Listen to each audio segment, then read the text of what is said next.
Chris Bailey, welcome back to the show.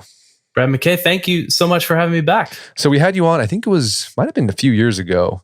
Time just sort of bleeds together. Is it that long? I think it might have been. Like sometimes like I'll have a guest on, I'm like, oh, it was just like last year. And then it was like, no, it was 3 years ago. Yeah, time flies, doesn't it? Especially when you're doing a lot of work and that's fun that you're totally focused on, immersed in. Right. It's flow. Well, we'll talk about the flow state here in a bit. So we had you on to talk about the Productivity Project. You write about productivity. You're a quote unquote, as you said, productivity expert. You got a new book out called Hyperfocus, How to Be More Productive in a World of Distraction. So, I mean, when people often think about productivity, they're often thinking about, well, how do I beat distraction? But you kind of make a distinction between the two. There's a difference between being productive and a difference between being focused. What are the differences? Oh, absolutely. It's funny how your ideas evolve over time on different things. So the definition that I use to define productivity has evolved too. So I used to think of it as, especially when I first started exploring this whole productivity racket, I used to think about it as doing more, faster. But over time, as I've kind of whittled away at the preconceived notions I had on the idea, I realized, it's basically just accomplishing what's important. And, it's not about how much we produce, rather it's about how much we accomplish. And what's important changes depending on where we're at. And so if we're at home, diving deep into a conversation that we're having with our wife, a loved one, that's what's important there. But at work, on the other hand, maybe checking email and getting on top of that might be important. Maybe mentoring a new employee that joins our team is important. Maybe if we're doing a podcast, helping people hopefully become more productive by the end of it is what's important. But I think when we're focus is essentially one part of productivity. I view productivity as this more holistic idea that everything contributes to. How we manage our time contributes to it. How we manage our energy contributes to it. But most of us are all right at managing those two aspects of our life. We can keep a calendar. We know that we have more energy when we work out, but it's that focus that is this third part of productivity, in addition to time and energy, where we become immersed in what is important, hopefully, instead of just becoming immersed in our phone. And so it's a part of the bigger picture of productivity, but I think it's the most important one today. You mentioned the subtitle of the book, and it talks about, living in a world of distraction. We really are distracted more today. The studies around that are so fascinating than we ever have been before. Yeah, and we'll get into some of the research here because what I love about the book and your previous book too is you dig in to psychological studies, sociology, try to figure out like what actually works. And going with that idea, the distinction between focused and productivity, I think it's an important one you made because you can be focused at playing Tetris, but you're not necessarily being productive at that moment. If you're not focused on what's actually important, then what's the point of being focused, right? Right. And this is something that I keep finding, that I keep rediscovering in my own behavior and other people's behavior in the research, is that what lies at the heart of us becoming more productive is this deliberateness, this intentionality, which absolutely has to precede whatever it is that we do. So in any moment of any day, we're either working with intention, there's intention behind what we're doing. We choose what we do, what we focus on before we focus or do it, or we're working on autopilot mode just in response to what comes our way. And I think our productivity can be pegged to the breakdown of how much of our time we spend with intention. So attention without intention is essentially just wasted energy in that way. All right, so let's get into the science of attention. So like what's going on in our brain whenever we pay attention to something? Are there like certain parts that fire up or light up on MRIs or whatever? Yeah. Usually, most of our brain is aligned. Our task positive network is what it's called in research. Is active when we're focused on something, which involves the logical centers of our brain. It involves even the perceptual centers of our brain. And in research, it's known as being perceptually coupled. So all of our senses are coupled with what we're doing, and same with our thoughts, which are like our sixth sense. I like to think of it in those terms. And so our mind and body are both in sync with what we're doing. So there's fascinating research on this too. We even blink in accordance with what we're focused on. And so if you're listening to this podcast and there's a pause after something we say, you might take a blink. Same with in an audiobook, same as if you're watching a TED Talk or a speaker, or you're having a conversation. We blink, I think, every 15 to 20 seconds or so, but we do so in accordance with our attention.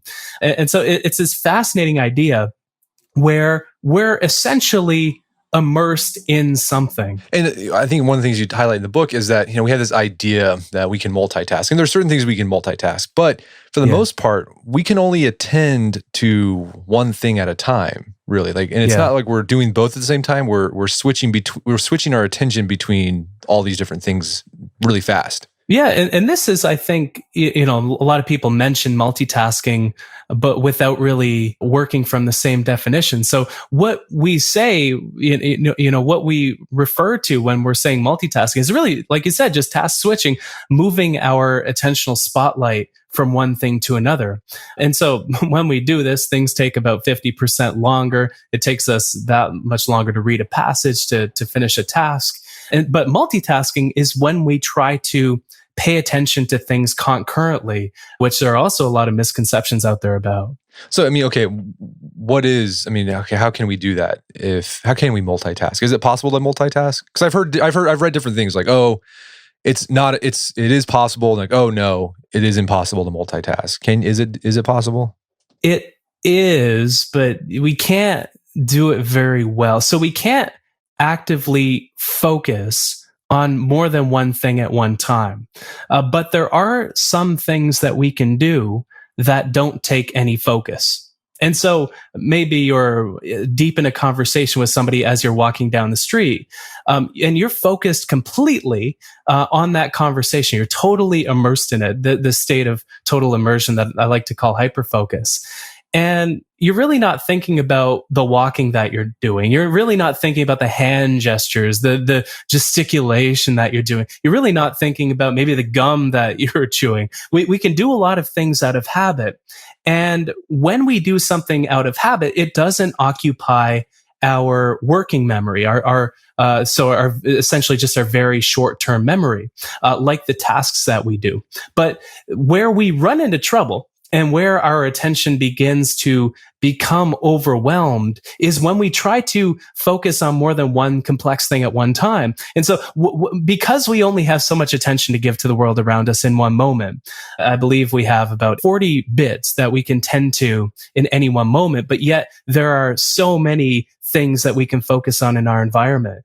And because our attention is constrained in this way, we can only process so much in the moment. And especially when a task is complex, it requires and it asks more of our attention by default. And that's where we begin to run into troubles. If you were trying to carry on a conversation with two people at once, you would very quickly notice that you don't have the capacity to do so, but you do have the capacity to tend to a few habits while you do something complex. And so, we can run on a treadmill while we listen to music, while we look at the TV that's up in front of us and process that a little bit. But any more than that, and once you try to do something more complex at the same time, that's really when you run into trouble. Right. And then as you point out, like we have so much competing for our attention. Like you might be in your inbox one moment, and then you go to Twitter the next, and then you're to a website, and you're back to your inbox.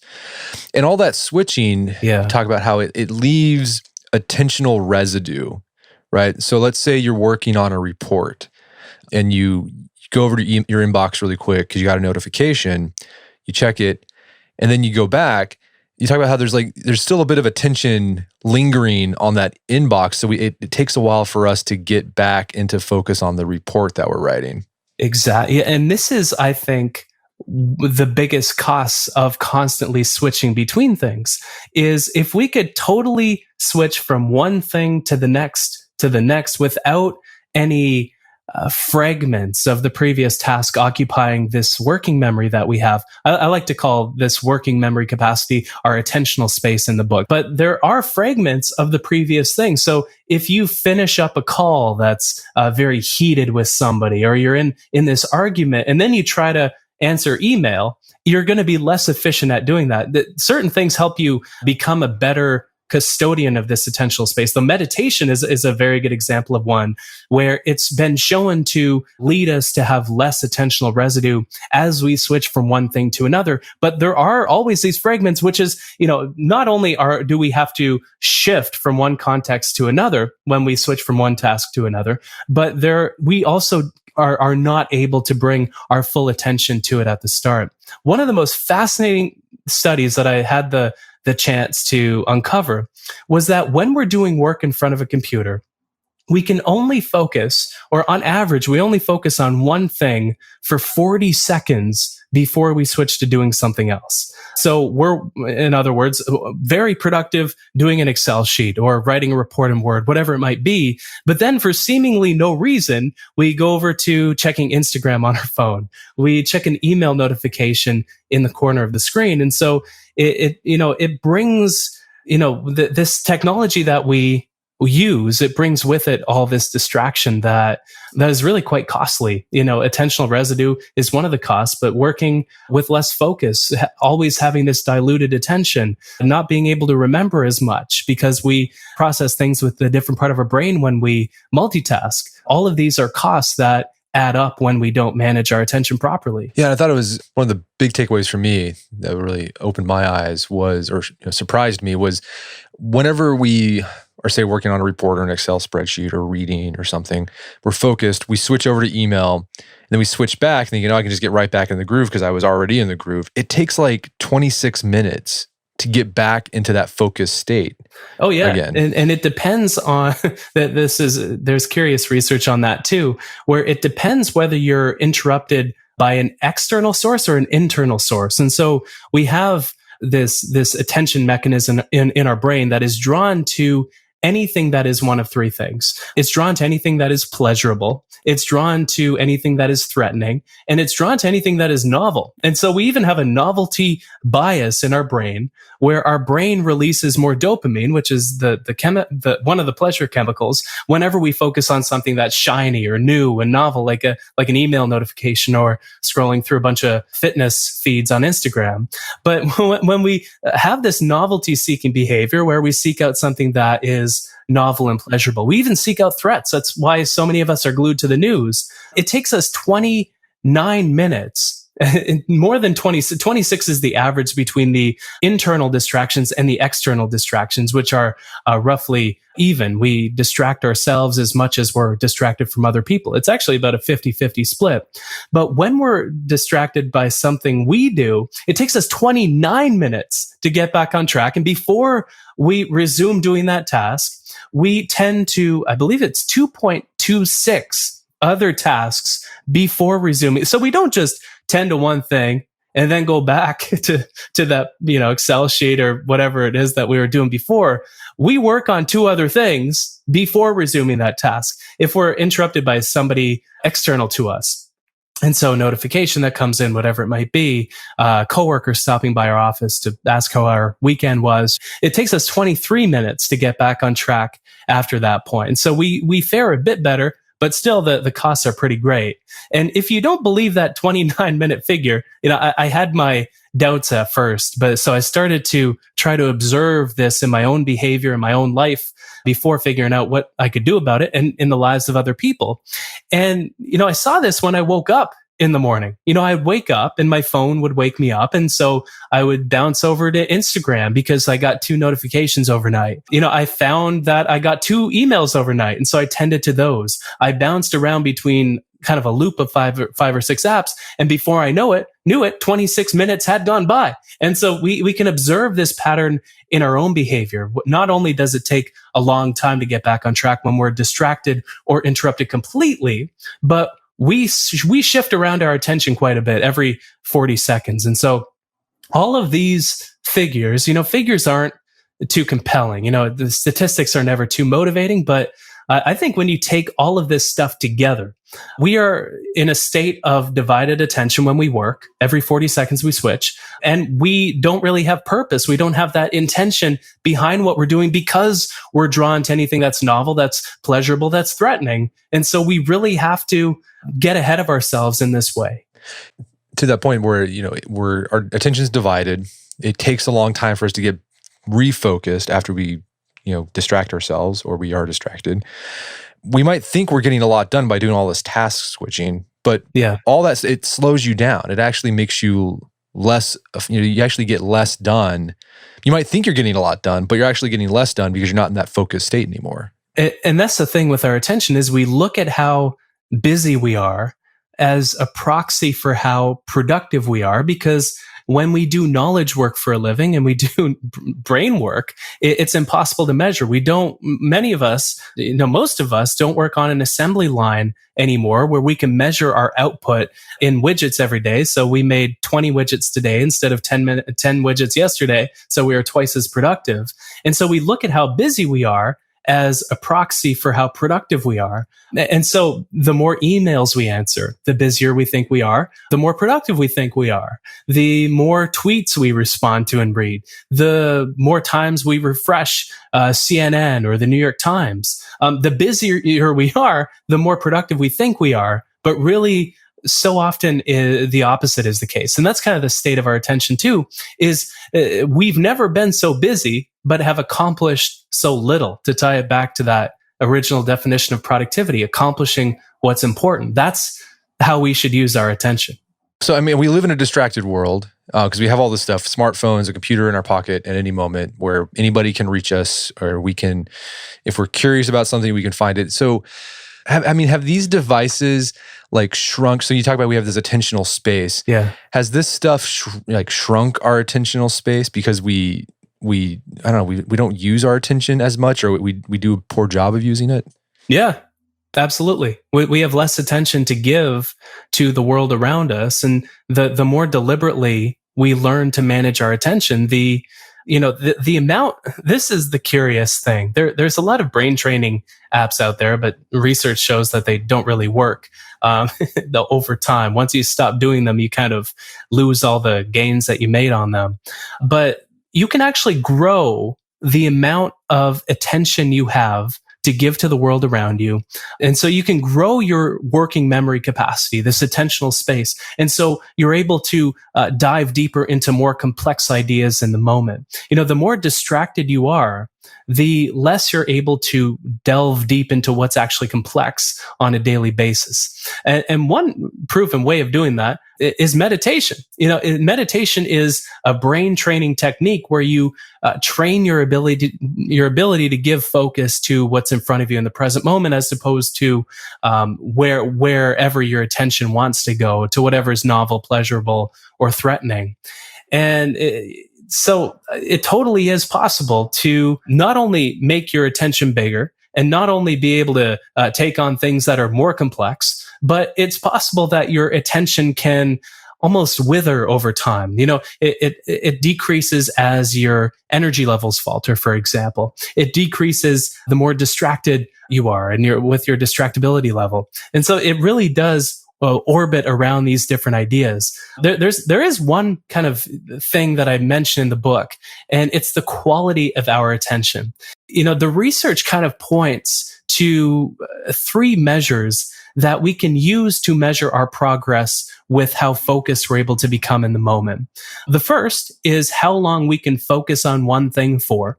And so past that 40-second mark, if you think back to your last most productive day where you became immersed in conversations and what you were writing, you probably held your focus for more than 40 seconds. The second measure is how long your mind wanders for before you're able to catch it. And so that's kind of a measure of how aware you are of your thoughts. And the third is how much of your time you spend with intention. So how long you can focus for, how long your mind wanders for before you catch it, and how much of your time you spend with intention. And I think the better the quality of your attention, the better the quality of your life, because you can focus for longer and delve deeper into experiences. You can notice when your mind wanders away from maybe a meaningful conversation with your partner at the pub. You can notice when you're not working with intention. You can spend your time with greater intentionality behind what you're doing so that you can do things with purpose and not on this autopilot mode.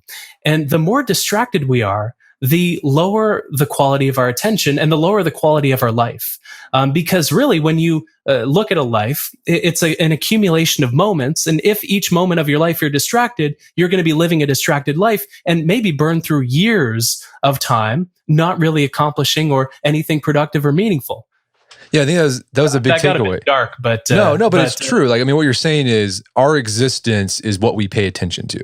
Yes, what we pay attention to, that's our reality, right? If you pay attention to what you're angry about, you're going to become angry and become an angry person over time as those moments accumulate. But the same is true if you pay attention to what's productive and focus on that and do that, then you become a productive person. If you focus on what's meaningful at home and your life by practicing things like gratitude, you become a gracious person. You become somebody who's deserving of their success. And your life is enriched with meaning because of that. There's more fascinating science behind simply the depths of our relationships around how we manage our attention. You know how people put their phone face down on the table when they're with somebody? There was this team of researchers that went out and looked at people at coffee shops. And what they observed in these coffee shop patrons was that on average, when somebody had their phone face down on the table in front of them, they had a good intention, an intention of focusing on what was there, which was the person that they were with. But on average, they checked their phone every 3 to 5 minutes. And when they surveyed people who checked their phone so often, when their partner went up to go to the washroom, when there was a lull in the conversation, when they wanted to take a picture, whatever it was, they found that those people rated their connection with the person and the quality of their relationship and how close they felt to the person as significantly lower than people who put their phones away. And, speaking of the quality of our attention, this impacts almost every element of our life. And more research needs to be conducted on this. But the less control we have over our attention, the research shows that we feel less autonomous with the work that we do because it's kind of natural. We work more often on autopilot. We have lower levels of self-acceptance. So we don't accept ourselves and, try to compensate for our insecurities. We have lower levels of happiness and even life satisfaction when we have less control over our attention. And this starts when we're young, which is, it gives more concern to kids, how distracted kids are. The more text messages that a kid sends, the less they rate the quality of their relationships, which is kind of ironic because why are they sending the text messages in the first place? And the less control a kid has over her attention, the less they feel like they can accept themselves, or the less they feel like they have control over their life. So, by managing our attention, we really can reclaim this big part of us that affects everything we experience. All right, so let's talk about how we can get into this hyper-focused state. So, it is possible to increase your attentional space. Absolutely. But, we should focus first probably on the quality of our attention.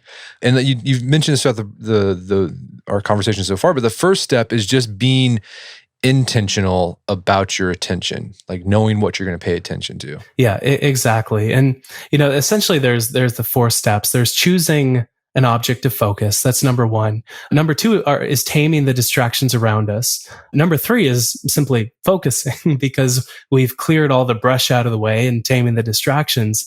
And the 4th is to bring our mind back to that object of intention when we notice that it's wandered to think of something else. And so the first idea, the idea behind this is, of course, intention is at the heart of productivity. And so by setting intentions more often, we can work more deliberately and with intention. The rule of 3, I think we talked about the rule of 3 last time, right? But it's a very sticky rule, and our mind is wired to think in 3s. And so when we set 3 intentions at the start of the day, So we ask ourselves, by the time that this day is done, what three main things will I want to have accomplished? It's a very simple rule, but it essentially gives us something to focus on that's important throughout the day. And in the moment, we can also do this. One of my favorite rituals, I don't do it as often as I did anymore, but is setting an hourly awareness chime. So you set a timer on your phone for an hour or so. And when it goes off, ask yourself, was I focusing on what I had set an intention for to do? How long was I focusing on it for?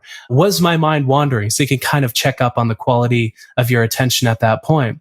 And there are a lot of different ways. I cover many of them in the book, like the rule of three, like this hourly awareness chime, like finding our most consequential tasks. So the ones that have they're the equivalent of the first domino in a line of 100 that once you tip it over, it sets off this cascading effect.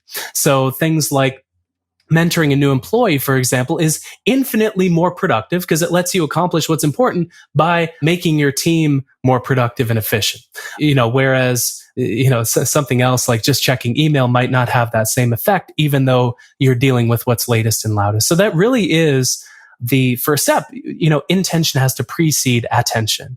Yeah, I think that's an important thing, because if you don't have an intention, you're going to let anything distract you, right? Exactly. And I tend to be this becomes very a concern for me when I'm working on something that's particularly boring.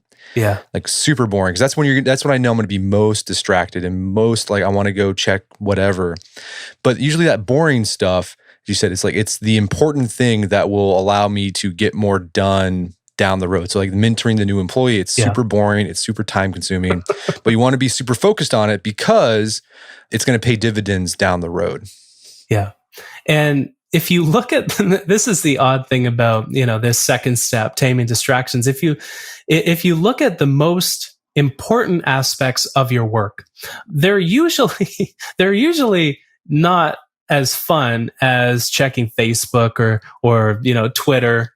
That so many of the distractions that I face provide me with some source of validation in my life. So, going to Amazon to check my book ranking, checking my website analytics.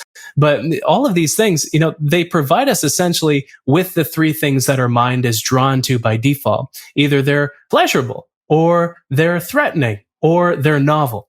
And they're always more of those three things than what we ought to be doing. Facebook in the moment will always be a more attractive object of attention than what we truly ought to be accomplishing.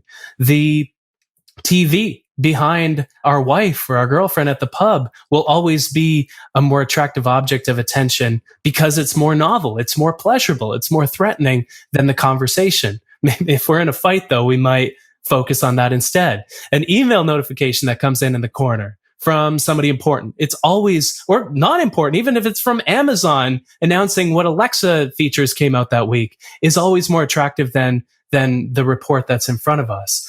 But this is where taming distractions really comes into play. So, right now I'm doing probably the most aversive thing in my work, and I'm developing new speaking topics. So I do some public speaking, and you have these topics, and I hate defining them because it involves it's boring, like you said. It's frustrating, it's difficult, it's ambiguous, it's unstructured, which are all triggers of procrastination as well, and task aversion. And so earlier this day, I printed off the outlines to them, and I went to a coffee shop here in this small town in Canada that I live in.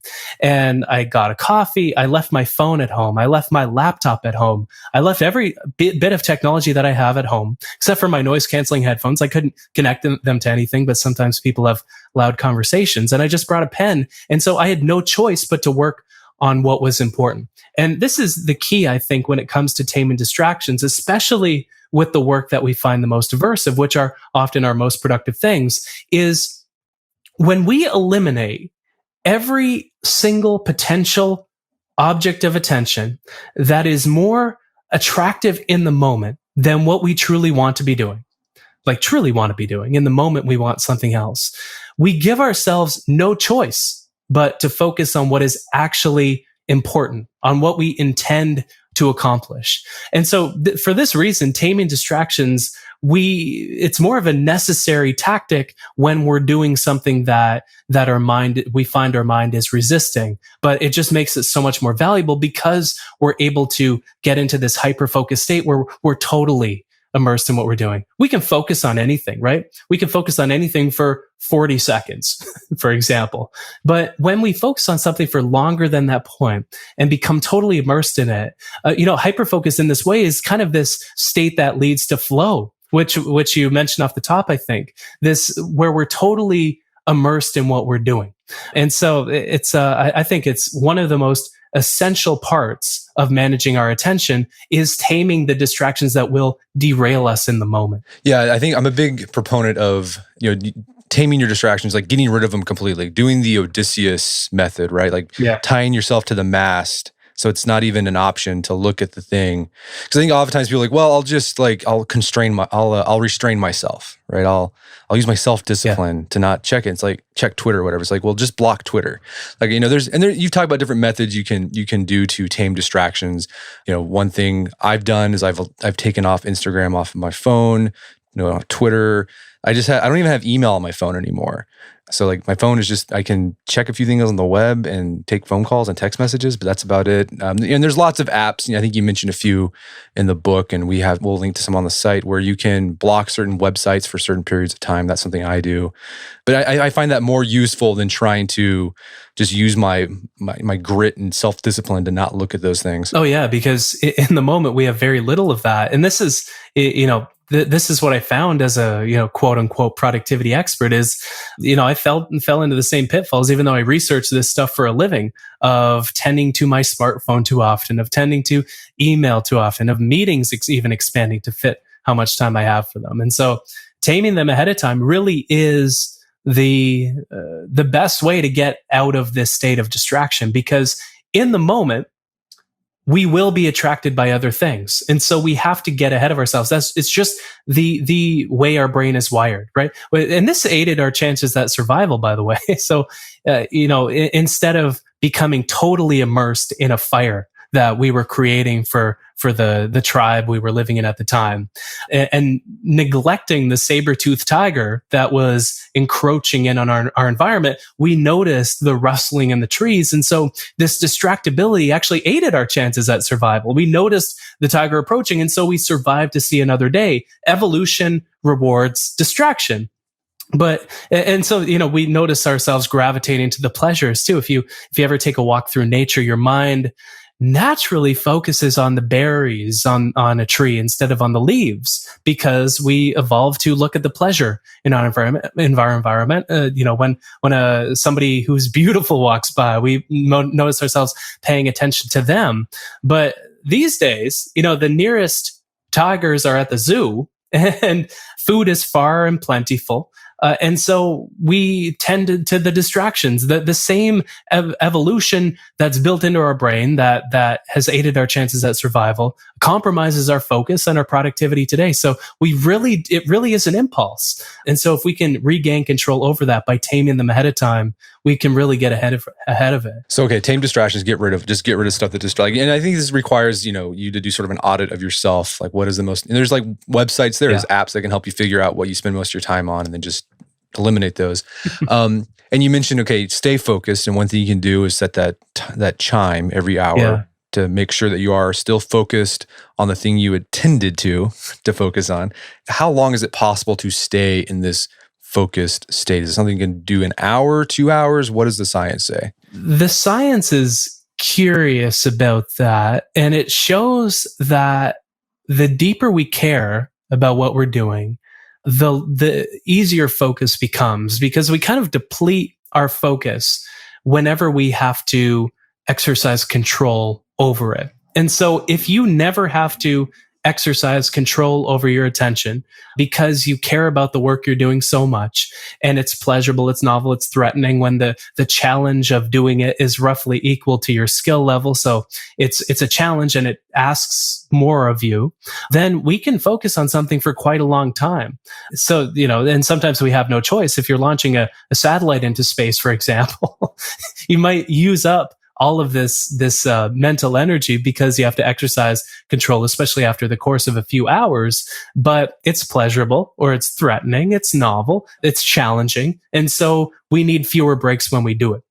And this is why I think one of the best pieces of productivity advice out there, people sometimes are drawn to productivity advice in my work, I find, for the wrong reasons, because sometimes somebody finds that they don't care about the work that they're doing, and then they try to come up with 20 hacks for becoming more productive every day. But really, the root problem is that they don't care, and they're not naturally, intrinsically motivated by what they're doing. And so when we care about what we're doing, we're able to focus on something for much, much longer. This is why, there's no statistic out there that says that this is how much attention you have for something. There are some studies that say, we can focus on something for around 20 minutes and then need a break. So the Pomodoro technique, where we focus essentially in intervals for 25 minutes on something, then let our attention rest for 5, then 25, then 5, then 25, then a longer break eventually after one of those 25-minute sessions. This is why TED Talks are about 18 to 20 minutes long, because that's kind of one soft limit to our attention, but it really depends on what we're doing. So I think the takeaway here is, first, know what you're going to focus on, eliminate distractions, because if you're distracted and switching between between these different tasks, you're going to have attentional residue. You're going to take longer to get focused again. Make sure you're focused. And I think, I think most people are like, I want to get focused. If I'm focused, I'm going to get so much done. It's going to be great. Life's going to be amazing. But in the book, you argue like there's some downsides to being intently focused on something all the time. Yeah. And that is, we want to be focused on stuff all the time, but we can't do it. We need to rest our attention. We need to recharge our attention because, like I was saying, we deplete our attention whenever we exercise control over it. And so the more you need to exercise control over your focus in your life, the more you'll find yourself having to realign to what's actually important every day. So that's, I think, a big downside is we simply don't have the energy to focus, and then we burn out. Then we have less energy to approach our work with later on. And, working these crazy hours, it sometimes helps us in the short run, but in the long run, it's a recipe for just a productivity rut.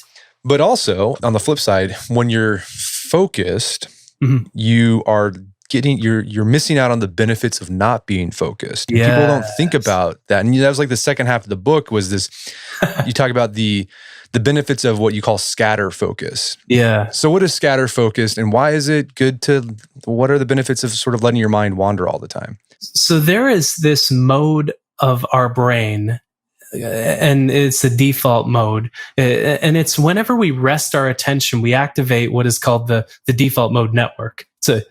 It's a nicely named network because it's what we default to. And the beautiful part about this network is it is scattered across our mind.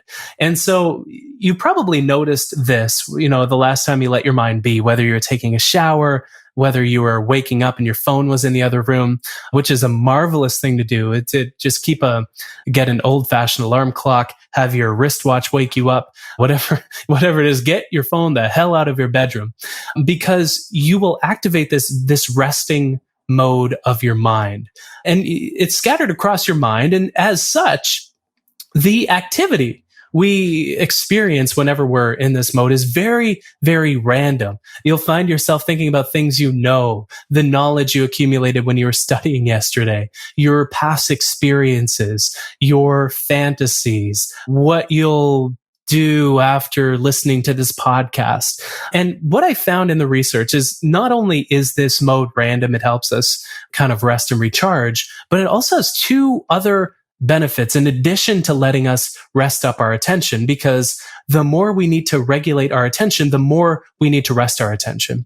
And so in addition to letting us rest, because we deplete our attention whenever we exercise control over it, the second beautiful part about this mode, I personally can't get enough of this mode right now because I'm in this long-term planning stage with my work, with my speaking topics, with the books and stuff like that. But what the research shows is that we plan for the future a ton. when we are letting our mind rest and just be. Whenever we're letting our mind rest, maybe in the shower, for example, we think about the future and we plan for the future 48% of the time. And in research, this is called our mind's prospective bias, because we're setting intentions for what we'll do later that day in the office when we're taking the shower. We'll set intentions for what we want to eat for dinner that day. We'll set intentions for what we're going to do at the gym, how many deadlifts we're going to do that day. We'll take charge over our attention because we let our mind rest. And in that 48%, if you break it down now, I love the numbers behind this. We think about the immediate future. Just later on in that day, 44% of the time. We think about the next day 40% of the time. So we're usually planning, we're setting intentions, we're taking charge. And we think about the past quite a bit in this mode. But the research shows that this isn't really the case. We only think about the past 12% of the time. And, the rest of the time, we're thinking about the present 28% of the time, and the rest of the time we're thinking about ideas. And so we plan when we're in this mode. And if we talk about working with greater intention, it is impossible to set an intention when or nearly impossible when you're focused on what it is that you're doing. So in this way, so much of productivity is about taking this step back from what we have to do over the course of the day.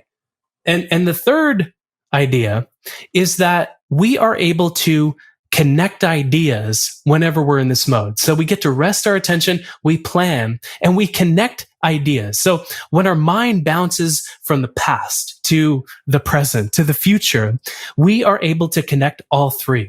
In the shower, we think about how we resolved a dispute at work 2 years ago. And then we think about a dispute that we're having at work later that day and how we're going to solve it the same way. We think about the ideas, the book that we were reading the day before, and connect that to a conversation we're going to have with our spouse later on that day. We're able to connect the past to the present to the future, which lets us unearth these marvelous ideas that we would never get when we're doing something else. Right. Yeah. Because if you're, it's funny. Yeah. All my good ideas come when I'm not trying to get good ideas. Right. Because when you're trying to okay, guys, I think that's why brainstorming sessions are so ineffective. You're like, all right, guys, come up with a good idea. And you're so focused on coming up with a good idea that you don't see yourself, all the other options out there when you're in sort of a wandering, scatter-focused state. And one of the best things, if you are doing a brainstorming meeting, is to ask people not to have coffee beforehand and to have it first thing in the morning. And the reason for that is because coffee kind of narrows in our attention. And so it's easier to focus when we consume caffeine. And first thing in the morning is usually when people are kind of easing into the day, they have less energy, they're still waking up. And after we wake up is when our mind is the least inhibited. It's when our prefrontal cortex, which generates the ideas in our mind, is the least inhibited. And so we fire up this default mode of our brain. Maybe, if your team is full of morning birds, for example, and you find that everybody has a lot of energy and likes their coffee in the morning, have a drink or two after work if that's a ritual that you guys enjoy. And because alcohol has a weird effect over our attention. It makes us less aware that our mind is wandering, and it makes our mind wander more often, but it also lets down the guard of our attention, which lets our mind wander more frantically and all over the place to not focus on anything in particular. And so, there are fascinating ways. And also have the meeting in a messy room, because these serve as powerful cues that we should connect disparate ideas. It's a weird one, but the worst place you could have a brainstorming meeting is in a clean office or a meeting room, because that sense of order actually affects our focus as well. Right. So maybe have two places, you have your focus place where it's clean. It looks like an Apple ad, right? Yeah. And then the sterile Johnny Ive room. Right. You have your creative place, which is just a mess, right? And you go there another thing that I've seen research on that helps get you into that that default mode and get you more creative is staying up all night. Getting less sleep can do that. And I've done it before. I've pulled all night every now and then. I don't do it all that frequently. Sometimes when I'm having a hard time with an article or something I'm working on, I'll stay up all night. And the benefits of that, first, there's no distractions because everyone's asleep. No one's sending you emails. No one's tweeting. No one's doing anything. And the other, it's just your brain kind of goes to mush a little bit, and you start getting some some great ideas. And of course, it's not focused, it's not organized, but I can get it down. And then like the next day, or I guess 2 days later, when I've caught up on sleep, like clean it up and get it focused. Yeah, you got to climb out of that rut, but it does. I think it was Edison that fell asleep with a handful of marbles over a metal plate. And so the idea was that when he fell asleep and his mind started wandering, because sleep, this is the fascinating part about sleep, is the same regions of your brain that are activated when you're letting your attention rest. If you're letting your attention rest purposefully, I call that scatter focus, when you activate this default mode with intention. The same regions of your brain are activated then as when you're sleeping, only they're activated with fury whenever you're with fire and fury whenever you're sleeping. And so when you kind of fall into that deeper state of sleep, and the idea behind what Edison did was the handful of marbles fell, he lost control over his motor system, that woke him up, and he captured whatever ideas were on his mind at the time. It was this fascinating strategy that he used, and that other people, so many ideas come to us in our sleep. Sometimes we wake up because something is so powerful, but we're usually not aware of them. And so, it's definitely not a long-term recipe, but if you have the freedom and flexibility to do so, sometimes you will become more creative after that state. Yeah, Salvador Dali did that too. Yeah, that's who it was. Yeah. We wrote an article about that. He would have the keys dangling over metal and then fall asleep, I think. Yeah, like a pie pan or something. So we have these two stages we can be in. We can be in hyper-focused, scatter-focused. And so you make the case like you need to be strategic about using these. So there's a time to be focused, but there's also a time you need to allow your mind to wander so you can get these new ideas. You can plan for the future. So, I mean, what would like a schedule look like where are you alternating between the two? Are there certain times of the day when you should do hyper-focus, scatter-focus? What would like a day look like for somebody, an average person? Yeah, for sure. I think it begins with setting an intention. The way I recommend it is over the course of a week. And what I personally like to do, what I find works really well, is at the start of the week, I ask myself, okay, how much will I need to be productive this week? How much do I have to focus on? How much do I have to write, for example? And how much creativity will I need this week as well? And that kind of dictates, I'd be lying if I said I overthought this. It's a thought that I have when I'm setting my 3 intentions for the start of every week, because this is what allows me to accomplish what's important.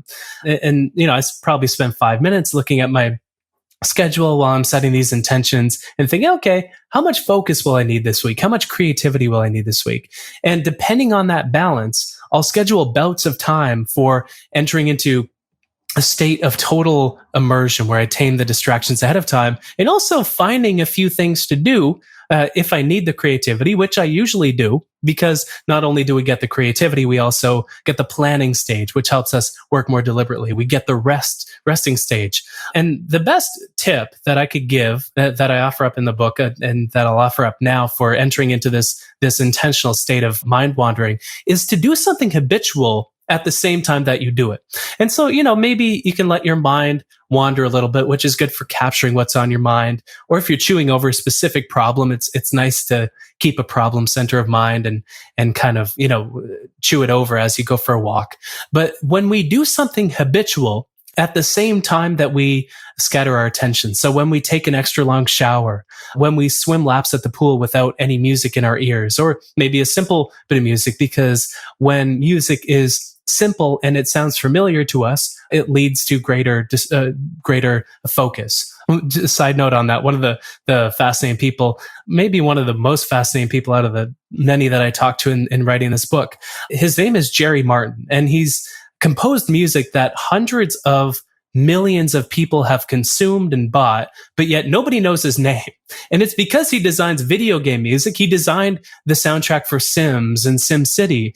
And when I interviewed him, he said that the music that's most conducive to focus is simple. And so there are very few elements and it's familiar. And so when we listen to music, when we're doing something habitual, it lets us focus on what we're doing. But doing something habitual, curiously in research, it leads to the greatest number of creative insights. And it's fun. We're able to rest while we scatter our attention because we're doing something that we love, and while we periodically check up on what's on our mind so we can capture these ideas. And so, when you start the week, I would recommend asking, okay, how much focus will I need this week? What distractions will come up that I haven't tamed? Can I create a distraction-free mode in which I can become totally immersed in what I'm doing? Are there more opportunities than usual to let my mind wander? Is there a place I can go to focus deeply on a project? And then, don't overthink it, but structure your week a bit around that idea where you can get ahead of your attention. That's kind of the theme that courses through the book, I think, is we have to get ahead of our attention. We have to tame distractions ahead of time. We have to think about our week ahead of time. We have to think about what we're doing throughout the day ahead of time. But by doing that, we can become a lot more productive as well as creative. Yeah. One of my favorite mindless tasks to get you in that sort of scatter focus mode is walking. A lot of great, like Immanuel Kant, I know people could time, set their watches for the time when he would go walk by what time he went walking. Like he just used that time and he probably came up with ideas. Thoreau did that, Nietzsche, Darwin, a lot of these great, they would work really hard in the morning and then they would take a break and walk for an hour or two and then they'd come back and work a little bit more. Well, hey, Chris, this has been a great conversation. Where can people go to learn more about the book? Yeah. So the book is called Hyperfocus: How to Be More Productive in a World of Distraction. And it's available in bookstores everywhere. Support your local bookstores, I like to say, because I know many of them and they're all fun people who love books, as I'm sure the folks listening do too. But it's available in e-copy. It's available on Amazon, wherever books are sold. And thanks for having me on. All right, Chris Bailey. Thanks so much for your time. It's been a pleasure. Yeah, it's been fun. My guest today was Chris Bailey. He's the author of the book Hyperfocus: How to Be More Productive in a World of Distractions. Available on Amazon.com and bookstores everywhere. Also check out his blog, alifeofproductivity.com, where you can find more information about his work. Also check out our show notes at aom.is/hyperfocus, where you can find links to resources where you can delve deeper into this topic.